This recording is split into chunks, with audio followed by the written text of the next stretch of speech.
Avant la rencontre en audiologie, le parent peut préparer son enfant en lui disant que des gens joueront avec lui et regarderont dans ses oreilles. On peut aussi rassurer son enfant en lui disant qu'on sera toujours avec lui et que rien ne fera mal. On peut pratiquer l'enfant en touchant ses oreilles, en regardant dans ses oreilles avec un jouet ou encore en lui mettant des écouteurs. Les évaluations en pédiatrie sont faites avec 2 audiologistes en présence d'un parent. Donc, une des audiologistes discutera avec le parent et en même temps, l'autre jouera avec l'enfant pour créer un lien avec lui.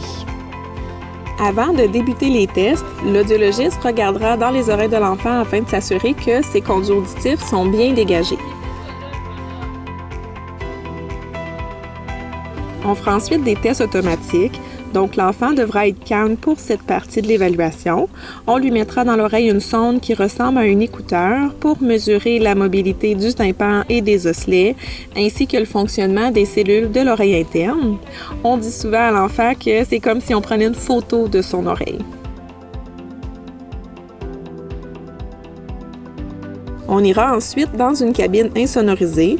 Les audiologistes choisiront la meilleure méthode d'évaluation pour l'enfant en tenant compte de son âge et de son développement global.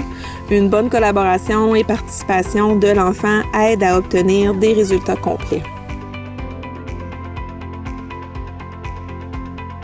La première méthode possible est généralement destinée aux enfants plus jeunes. Les audiologistes, en fait, observent les réactions de l'enfant à différents sons. Alors, lorsque l'enfant entend un son, il est conditionné à se retourner vers un haut-parleur et ensuite un toutou lumineux s'illuminera pour le récompenser. Pour les plus grands, on utilise une évaluation par le conditionnement par le jeu.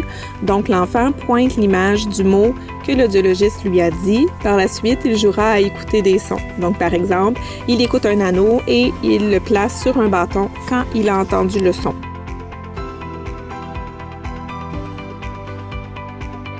À la fin de la rencontre, l'audiologiste expliquera les résultats aux parents et l'informera si un suivi en audiologie est requis.